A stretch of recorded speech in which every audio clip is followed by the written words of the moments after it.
if it ever says. Yay! And we are live, and we're back again for Chucky Season 2. Here we are. Yay! So excited. Scream.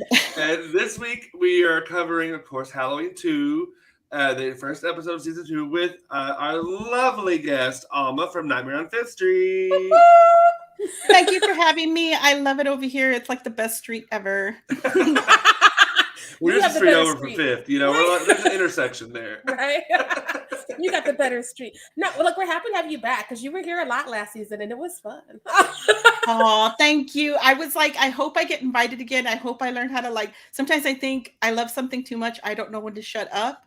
So that's why I already started talking about this all day long just to kind of get myself ready. It's a great show and hard to not talk about it and get excited about it. Yes. Who else has a season premiere that's this lit? Who? Nobody. I won't wait because there's nobody. I'm not gonna wait. We answered it for you. You're welcome. Listen, if you had an answer, it's the wrong answer. Waste my time. But okay, so like we said, there's a lot to talk about. So let's get into this. Alma, what's one of your first notes, thoughts, ideas, questions, concerns, comments? Okay, first, I was not a big fan of the intro and the van going into the gorge with Andy. I was just because you know that he's going to be back. So it just kind of irritated me. It was just what are we doing here? I wanted to see that little army of Chuckies. But, at the same time, I do love that they showed how many of them, and they looked really great. Didn't they look really creepy? And when they were coming alive, it was just little soldiers coming to life and everything. But I'm please don't take Andy out. I know he's going to be back though. So. Right. That's my thing. That's what I noticed though, is that the doll budget for season 2 has gone up. I don't know who holds the money and who was deciding what, but they're the dolls, give them more. They all got the cute little blowouts. The effects Except are different. The bald one. The bald one did not have a cute little blowout. They were we can give everybody a good piece. One of them got it out. They have good hair, right? Or is it just me? Because I don't know. I'd see them doing that. And I'm maybe I should cut my hair like that. I will say, I think everyone across the board looks good this season. Looks better this season than it did last season. I like Jake. I like his haircut. I like what Devin looks kind of the same. Older, clearly, because they're aging, because they're children. But that's what they do, I guess. I've heard. We'll get to Lexi in a little bit, but they all look good. Good for them. I don't know. I think I liked the looks last year just because, yeah, I mean, not Chucky. Chucky's hair has gone up. It's like a Herbal Essence commercial. I'm living for Chucky and coming back from the hair place to be I'm going to kill people now that I have my roots together. It's a good look. But I think that the kids, I don't know, but also they were babies last season and I don't really like kids, but it's oh no, you were a child and now you're a young adult. Oh, I think especially with Jake, because last season his hair was wild. And it seemed very young. And I think now we're getting a progression to okay, he's kind of starting to figure out who he is. He's, coming out of the closet, which we'll get to in a minute, but toning down the hair, figuring out what he wants to look like.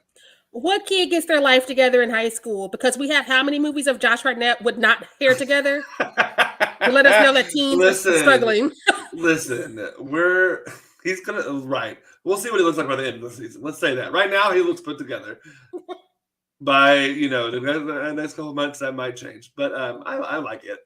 I want to talk. I actually no. I'm gonna go back to Andy because I too was you're not gonna take out the OG final boy from this series in the first 2 minutes of this movie. No, that can't be the way we do it. And so he's got to come back. He has to. Listen, that's kind of the question I wanted to ask, and I forgot to write it down because I'm an awful person. But do we think Andy's gonna make it out of this season? Or do we think that we're gonna finally just completely hand it over to the babies and Jennifer Tilly? Now, I'm not anti him dying. I'm just anti him dying in the I don't want to have he's not dead. Right. We get it. I say this all the time. I am anti Halloween Resurrection. What they did to our girl Laurie Strode. That was not okay. They did not do it correctly. If you're going to kill a major protagonist from multiple films and that you've kind of established, you've got to give them a Scream 5 send off. You know, you've got to give it to them. And I did read that, this is supposed to be the series. It's supposed to be like the showdown at the hoedown between Andy and Chucky and everything. So I think that if they do, I'm afraid that'll end the show. But I agree with you, Trent, because it has to be something glorious. It has to be something where it's like a great resolution for Andy. He can't just go out. And that's why I know like he's not gone. And there's something sick going on with him right now. Like I'm scared for Andy. I don't know what they're doing to him, but it's going to be messed up. Mm-hmm. I think enough of those dolls survived and have him somewhere torturing him and looking for Tiffany. Because this doll was like, I can blow myself up. There's more. And I was like, how many more? And they were like, how many more? And he's like, enough. I don't know. I feel like Andy probably won't die, even though like I wouldn't be mad. I wouldn't, and it's not like because like I'm just like out to get that actor. I just think that like he's been battling Chucky for like 40 some odd years. And so like if you wanted to bow out, especially could we have a cast that we're willing to like watch fight Chucky from here on out, it's a good time to do it. I wouldn't be mad. I would not be mad. I just don't think it's this world. And so I'm not ever like Andy might be dead. I'm just like, he's also had a ton of like near death experiences. Let's be like, there's been so many like, wasn't he? No, it was the sister. What's her name in the house when it blew up? Do we know she did? Do we know that? I don't remember. Like we saw her hand at the end of season 1, but that's we've true. Not okay. Seen her this. Kristen Elise. Yeah, we've not seen Kyle. They mentioned Kyle, but we've not seen that hand again. Yeah, they just said that she was dead. Chucky said they were dead, but we're not going to believe that. And Chucky bringing lies. I'm like bringing that up. It's like when in the movies, it's like he didn't kill Nika to torture when she wanted to just end it all. I don't think that that's going to happen with Andy. He's like strong. He wants to get his revenge. So I think they're going to keep him around. And that's why I'm scared because of the ending of last season for Nika. And I was, oh my God. I was just like, oh my, whatever's going on with Andy, I know it's bad, and that's why I'm scared of Tiffany more than Chucky right now. Yeah. Yes, all versions of Tiffany are terrifying, including Belle. I'm afraid. I wonder what they're doing to him, and I'm wondering how soon we'll see the adults this season because we had to wait so long last season to establish this world, but we established it, and so wouldn't it be cool to have Jay Tilly back next week and see what's going on with Nika Chucky or Nika? Chucky, Nika, Chucky, all Nika. Them. All them. We're all going to be there every morning. That's what he has to ask. Yes. So something I want to talk about from the very first part of this episode when we get to Jake and Devin, who we all know I love them so much. I have to praise this moment because I think that it's just really important to show queer joy. And when the kiss was just a beautiful moment. And that, I mean, because like that's both of them coming out essentially, at least to Jake's foster parents, which didn't last very long. But hey, here we are. It was still a big moment, and I loved it. I thought it was it was perfectly done. It wasn't too much. It wasn't too little. It was meaningful without being cumbersome, without spending too much time on it. And they did what they needed to do, and they moved on. I really liked it. Yeah, that was a really great intro too, because it was like, and then 6 months later. Mm-hmm. So it was like, I wanted to see that. We wanted to see it. We were waiting for something like great, and it happened so beautifully and perfect and just sweet and to the point kind of. And then it was like 6 months later, where are they from there? To just kind of establish that their bond is there. It didn't break, and it's solid. That was like wonderful. It was just so sweet. I like cry, and I'm just like, oh my gosh, because I thought they were going to drag that out with the foster parents. I'm like, oh no. And he's got hater foster parents. I'm like, oh no, I don't want that. I don't want that. And even if they hate it, it doesn't matter, because at least he like owned himself in front of them and wasn't afraid of them, which I think is very it's important for people of my generation and later to see that, because that wasn't a thing that was on television up until a decade ago. Will and Grace maybe, But like, especially with young people doing it, I hate to say they're kids now because they are. I mean, I think they're supposed to be what, 15 now, 16 maybe. I don't know. They're solid teenagers now. They can't vote. They can't vote. They can't vote. They can't drink. They can't smoke. But they can't. Well, we'll get to that in a minute. But they can kiss in the middle of the road.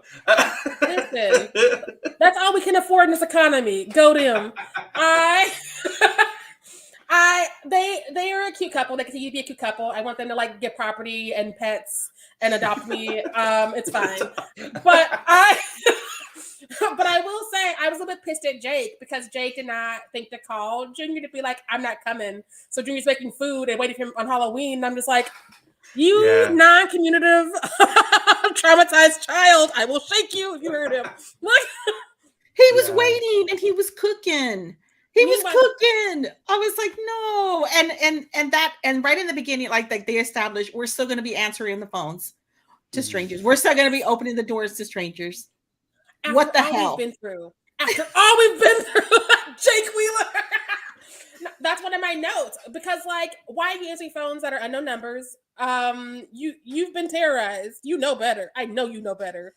But also, I thought it was cool because I was like, oh, this is a like scream nod. And they were like, but also here's a stranger's nod. And I was like, I see you, Mancini. I see you. There were so many nods. Like, I would have gotten away with it if it wasn't for you.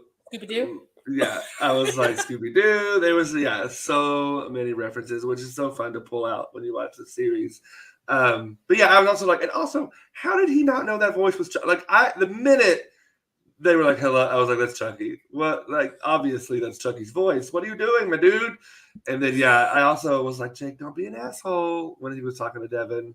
But they have to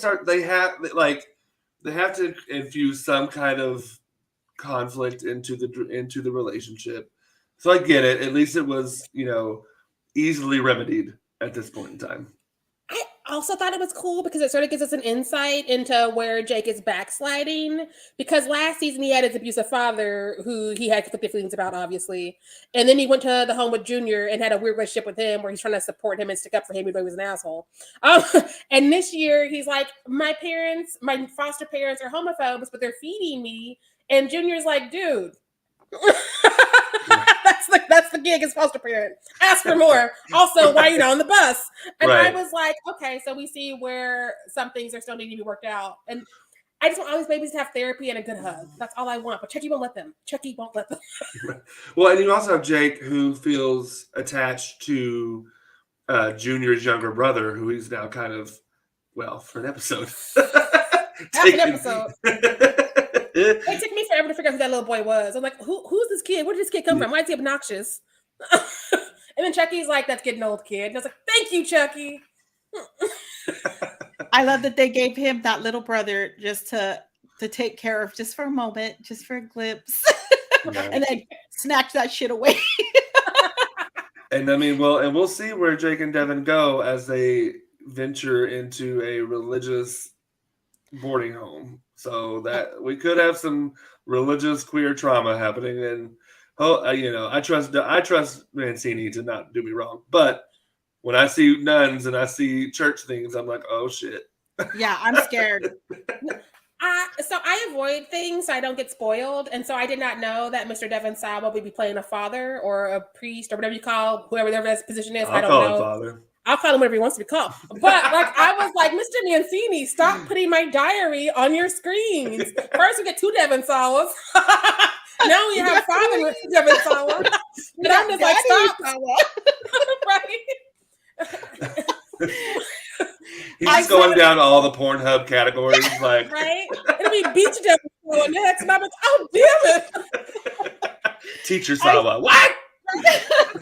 I saw the still only because, like you, Sharai, I avoid like all the trailers and everything. It was only, I don't know how I accidentally saw the still, so I already knew I saw him in his whatever they call it at the dress. I don't know. It works. So I'm like, I already knew.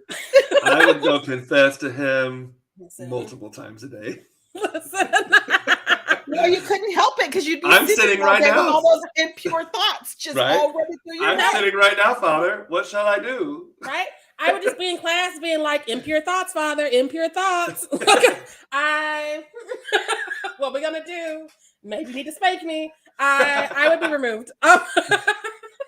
I hope they got rulers. Okay, is that enough? Does everybody get it now? Yeah, You we're know all what? in love with Devin Sawa. We have been since we were since he was like in what was his first movie? Idle Hands? Now and then, Final no, Destination? Casper. Now and Casper. then. Well, Casper. I was young enough then. I I could have liked never it. forget. I never forget him saying, "Can I keep you?" And I just like cried. Just like that was the most beautiful line ever. Did you see on his Twitter a few weeks ago, maybe weeks, I don't know time, but like a while ago, somebody was like, did anybody ever do the Casper before story? And it was like a still from Casper. And he was like, his parents were anti-vax. I was bodied. I was like, you can't be funny and hot. Stop it. Stop it. I hate it here. Ooh. Yes. Can I bring up how I do not like that therapist that gave the doll? I don't what was I don't trust, or I'm scared of what she's doing there and giving that doll, because I just think that's really like, why would you do that? It would just seem, this child, she is very traumatized and autistic.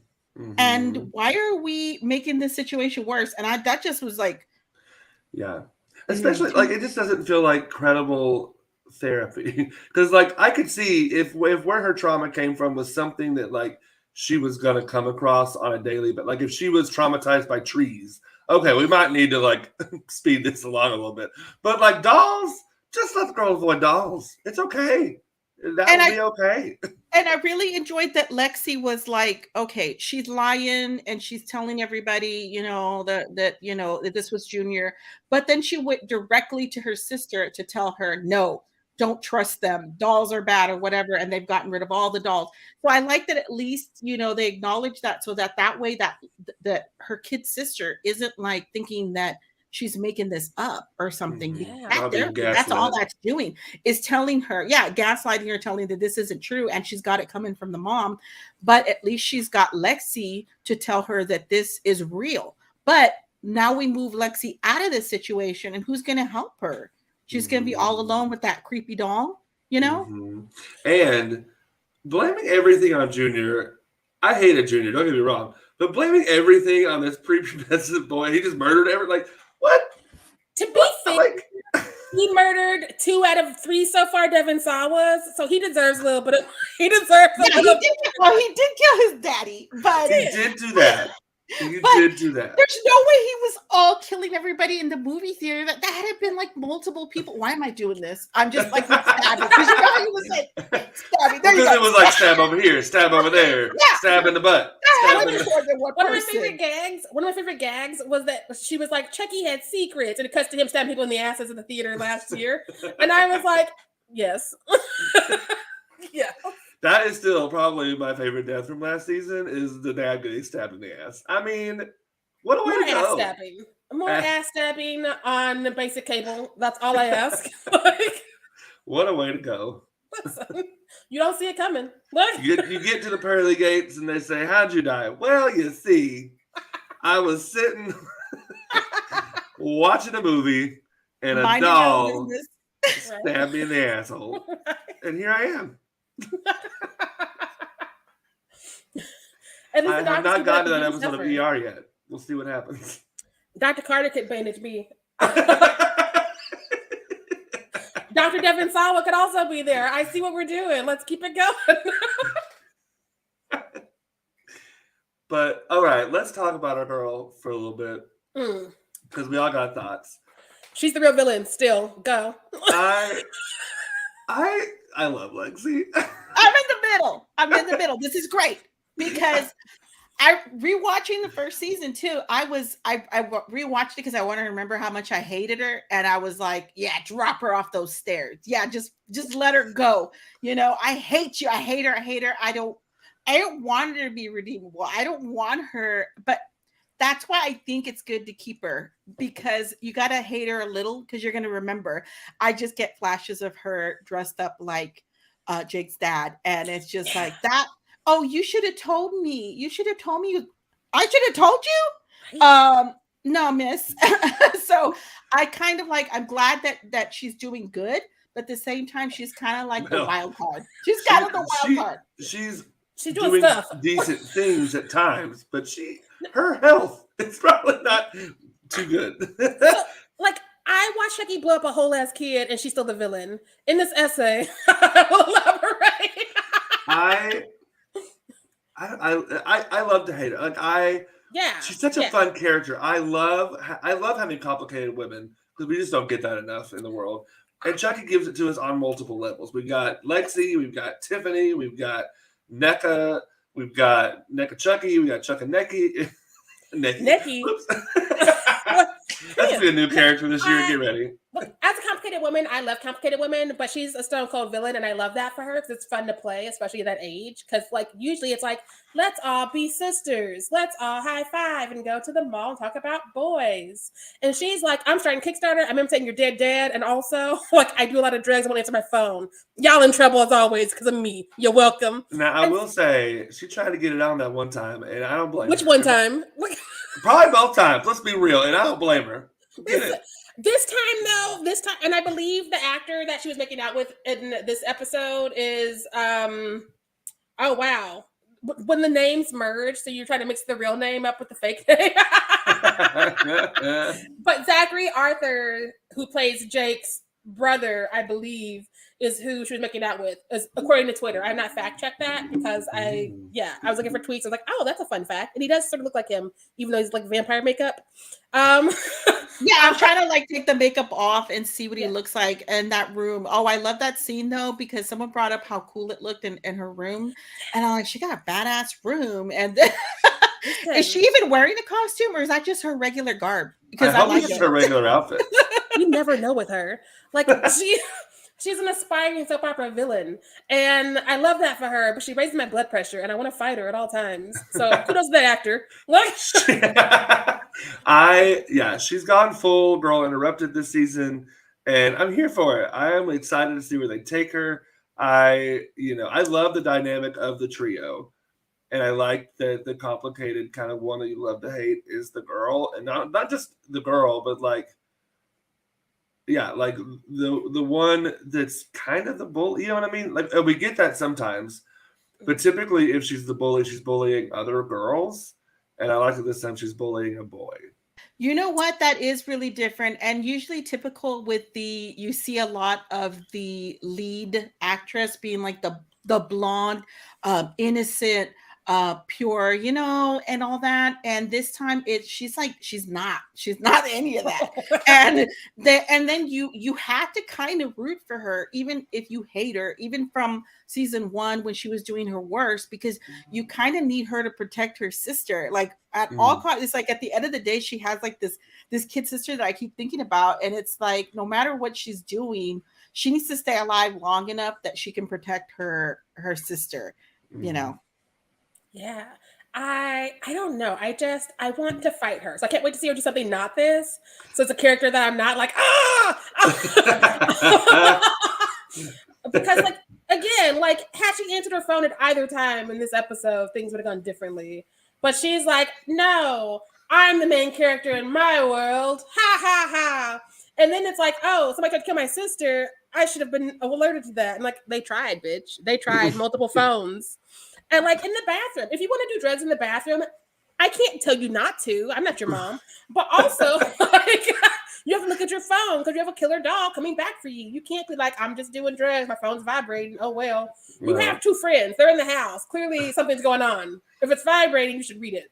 And I mean, to be fair, though, people on drugs usually aren't thinking, fully. That's not a good defense. Like if you were a lawyer, I'd be like, "What this little bitch?" What you're trying to say is that it's realistic, right? It's not. Yeah, it's not necessarily a good thing. Should she be doing the drugs in the first place? She's 14, probably not. No, but realistically, it would be taking that long for her to go to the bathroom and chop them up and dig through the prescription medication and all that. And maybe she wouldn't be able to see her phone, but still at the same time, I think everybody is always capable of answering their phone. Yeah. I'm like, what are you doing that you can't answer your phone? I mean, if I'm Murdering having sex, people. I'm not answering my phone. I'm sorry. Murdering people and having sex. That's when you don't answer your phone. And she went to the bathroom by herself. So also when she's doing that, she's already taking cocaine. So like she's on multiple drugs at this point. I didn't get to read the pill bottle labels. I don't know what it is because she pressed something up. She had clonazepam, if that's how you pronounce it. I read it because I was all, what does that mom have? Because it was her mom's prescriptions. Right. So I was trying to read the bottles. But before that, when she's messing around with the dude, she like stops the action and she's like, hold on, I need some coke. And she gets out and sniffs coke too. She's on multiple drugs. Did she say coke? I thought that was the pills again. I thought she said cocaine. No, but I don't know, but I think maybe she said bump, like a bump. That's what it was. That made me think cocaine because of bump. Okay, yeah, and she wasn't chopping anything. It was like she had something there, and so and the guy she was with, whatever his name is, he was down with it or whatever. So I thought, that just he brought it or whatever. But she has like a endless, supply of prescription medication in her mom's medicine cabinet. And then the cops show up and the dude's like, I'm gonna go, bye. What else do you do? You're in a room of crushed pills with a girl who was like involved in 19 murders last season. You just leave. I like the way they said, because we were kind of famous for a little bit there. Because afterward, obviously, everybody knows who they are. No, look, it was a good episode. It was a good episode. I love that we're starting out here because like it's only gonna get wilder. Like, as much as I was upset that they killed Tiffany in her first minute of screen time, Tiffany doll, I should clarify. It was still badass to see all the dolls like come for Andy, like climbing on the truck and things as it's speeding towards like cross is lit up. I'm just like, this is only the world of Mancini. You don't get this over on Netflix. You don't. Yes, and clearly Tiffany's not dead. Clearly. There's so many Tiffany's. Right. They just kill Tiffany. I was just sad the one that we know and love is dead. But then they were like, here's Belle. And I was like, oh, we're going back to the beginning. But then she got blown up because, again, Chucky blew up a whole kid. And I just want to say thank you to any writers who might ever stumble across this in the future. We need to kill more kids in these shows and movies because if you're going to put them in there, they should be in danger. It's realistic. It's realistic because it's like, how are you going to kill everybody but skip over the kid? The kid is right there. And not only that, the kids are usually the ones doing stupid shit. They're always being nosy. They're grabbing stuff they shouldn't get into.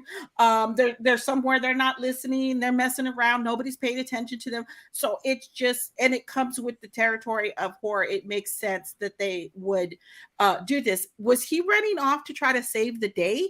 Or was he just oblivious? Like, he was just oblivious. Messing around. Okay. He thought it was still a joke. He was like, haha, I got the bomb. And they were like, no, dummy. And he was like, haha. And then Chucky jumped on him and hit the button. And then the PR team for Chucky deserves all the PR awards because literally I opened Twitter at that commercial break and they had a clip of that, like the green exploding. And it was Chucky's voice being like, okay, who farted? And I was like, Why was it green? I want to know what it was.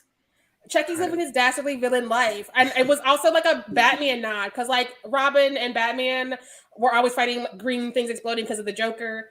And so, again, the references. As somebody who stores pop culture 24/7, I'm always living for this show. Yeah, it's really good writing. I love it. Everything is complicated. Everything is twisted. Everything has a special something. I'm like, I love how creative it all is with every single character, or it's a nod to this, or mentioning a little bit of background. It just kind of gives a personal touch because each one of the characters is so developed. They're so developed. That's why I said you could watch this without having seen anything before, and you have this well-established character that you're either going to really love or really hate, or somewhere in the middle. But they're so incredibly intricate and complicated that it gets you into the story, and I just love that. Yeah, and I think it's also especially our three leads, our three main trio here are so dynamic and they have so many layers and interesting things because yes, Lexi's a bitch, Mhm. but she's a bitch that cares for her sister. That I think ultimately, I mean, like, was ready to to like fight it out for Devin and Jake. Which at the beginning, like, there's layers to her. At the end of last season, she was ready to fight.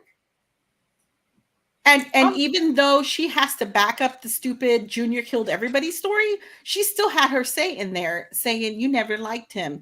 And he was a really sweet person before all this or whatever. And she still got her word in about him, even though, she still has to go along with the story. You can't say this doll is killing anybody. Everybody knows what happens to you if you talk about dolls killing people. So, she's smart. But then you also have like Jake, who has tons of layers, of course, with the trauma of one just being with an abusive father at the beginning of last season, going through all that trauma with Chucky and coming out and coming to turn, figuring out who he is as a young person. Same thing with Devin, dealing with his only parent dying. Like, they're all. I think they're just such great characters that I can't wait to see what they do, what they continue, what choices they all make. Listen. Are we good to talk about our tops and our bottoms? I'm always down for that. You know me, I can always talk about a top and a bottom. No bottom shaming. No bottom shaming. Because I'm pretty power bottoms. Yeah, I'm like a lazy person, so you know me. Right? But I think I already said like my bottom moment, which was the van and everybody going down with Andy. That was just not the highlight, even though I keep saying I know he's gonna be back. I just I didn't like that for them in the beginning. They did so much though, and it felt like a full movie, didn't it? It just felt like they did a lot. It felt like a random action movie with dolls, and I was like, "What is happening? What is happening?" Yeah, the way seeing them crawl in on the van and everything and just busting and the knives stabbing out of everything. I was just like, I was there. I love it. But at the same time, I was hating it because I was like, oh no. And then Tiffany's head goes off and it's like, it's just too much. And I watched that 3 times because I'm like, did I miss something? What is going on? It was a lot of action right to start off. It was a big bang beginner. Talk about a cold open. Oh. Yeah. My top, blowing the kid up because it's what I come to see.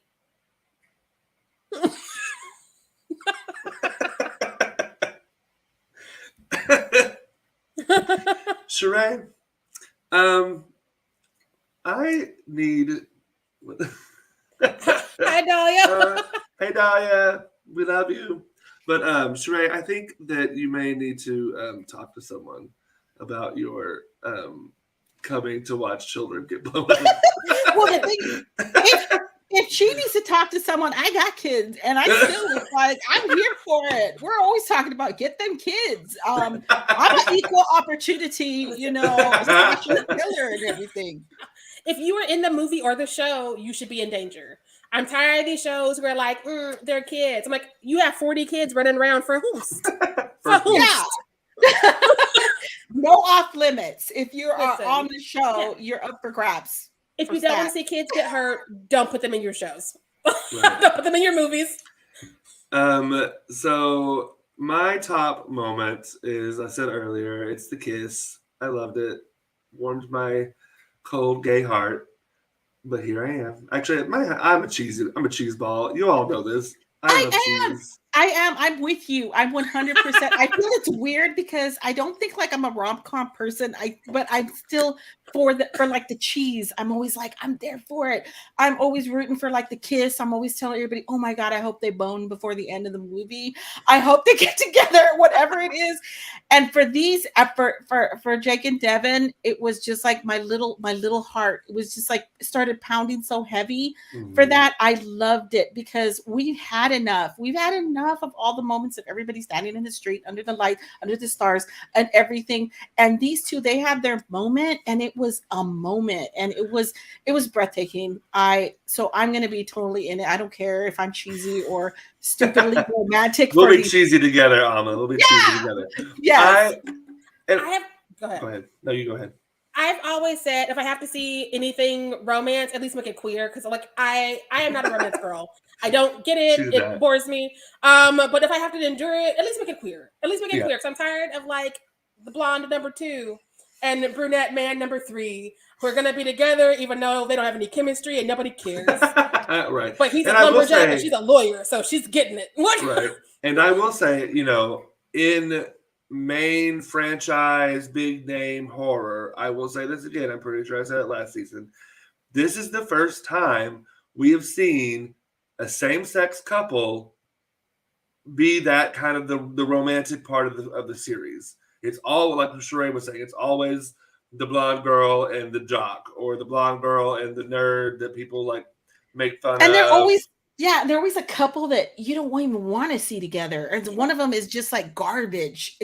These two are not garbage. They're wholesome and they're good and they're like heroes and everything. So it's wonderful to see that, because it really is. And I say more than anything because I said I feel so sad because I'm just like this boring straight person, and I don't want to see any more of that. I've had enough of that. There's been too much. We need better, And y'all know I love them. I love these two characters I'm about to say, but we've had the Deweys and the Gales. We've had them. We've had a dime a dozen. They're everywhere in the horror franchise. I mean, put on a slasher and there's a guy and a girl fucking somewhere. We've never had it in a same-sex couple, and I know they're kids, so hopefully they won't be fucking this season. I don't know. Lexi's trying to. Maybe they will. Who knows? She's trying to get it in more often than Chucky trying to kill people, and I'm just like, girl. Hey, don't hate the player, hate the game. I'm just like, priorities. I know life is short, and then y'all are being chased, but also this killer doll out there. Like, but I love that she really just didn't even care about him, and he's trying to be like sweet and romantic or some shit, and she's just like, stop talking. I'm just like, inviting you over. Yeah, she's like, I need to get this guy to shut up. Just do what you're here to do, dude. What I love is that he has to know that like the people she like messed around with last season are dead. Like the 2 boys we know she brought up to her room, dead. And he's like, I'm gonna try my luck. I feel lucky. Like, take him to Vegas. Listen. So we know. So mine and Alma's tops are the same. So Sharai, what's your bottom? But should we go with Alma's bottom first? I thought she said her bottom. Chucky, the van full of Chucky. Oh, never mind. Mm-hmm. Mine's kind of the same. Specifically, killing Tiffany doll. How dare you? How dare you, Mr. Mincy? Yeah. So I have 2, but one's kind of a cop out. So one of them is just the end of the episode because I wanted more. But also the other one, I am not a fan of brunette Tiffany. She is a blonde, and she needs to be blonde. Now, granted, this new Tiffany may become blonde, hopefully. She blonde. If trends hold. Yeah. I'm seeing her mess with her like she does, like when you have a Barbie doll and you cut their hair and you crop it and you do all that. So I feel like she is going to give Caroline, that's her name, the little girl, is going to give her that Barbie doll makeover, because she's like, oh no, I've already tested it. Because wasn't that cute how she had the knife in bed with her and she was like ready to kill the doll just in case? I thought that was freaking cute. I don't even know why. I don't know if that's messed up. But when she pulled that little knife out and was like gonna protect her little self, I was like, okay, she's smart enough to know that this doll can come to life. But I saw her like just cutting her hair off and just dyeing it, bleaching it, whatever. I wonder if these Tiffany dolls, if they're like those old school, I don't know if y'all remember these or not, because I don't know if y'all were Barbie fans or not as you were kids, but they used to have these dolls, the Barbie, I think they were Barbie, I don't remember, anyway, that like you could cut their hair, but then you could like twist something somewhere and more hair would come. Like they would grow. Yes. I bought some for other people. I never had one, but yeah, it you do. It's like a crank or something. I don't know how they made it come out, but you cut them their hair, however, and then it's like a little pump that makes their hair grow out more. That's weird. So I wonder if Tiffany can do that. She's like, I'm tired of this look.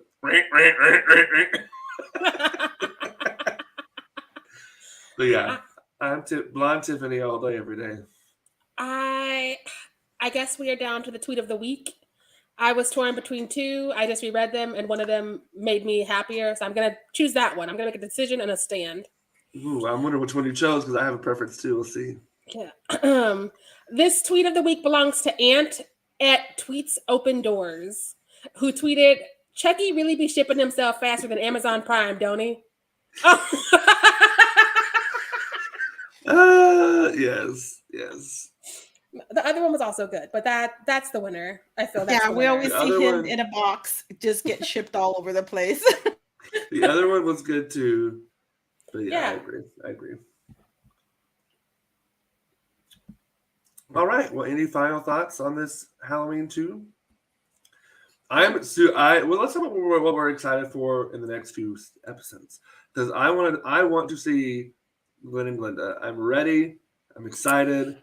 I'm mad it was spoiled by the queen herself. Jennifer Tilly was like, look who I'm hanging out with. Guess who they play? I'm like, stop it! And so I had to like leave Jennifer's like social media for a minute. Because I'm like, I can't have spoilers.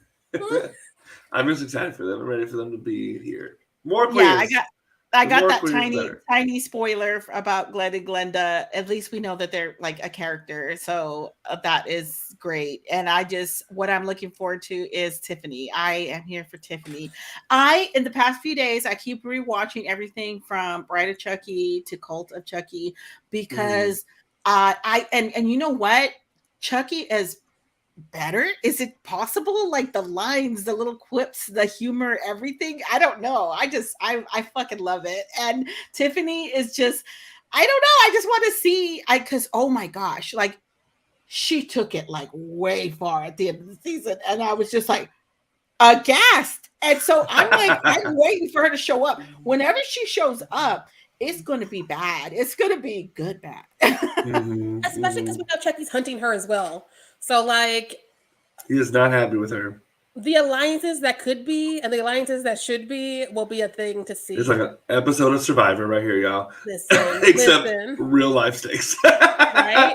But it is really interesting to see a franchise that introduced a character 4 movies in. Yep.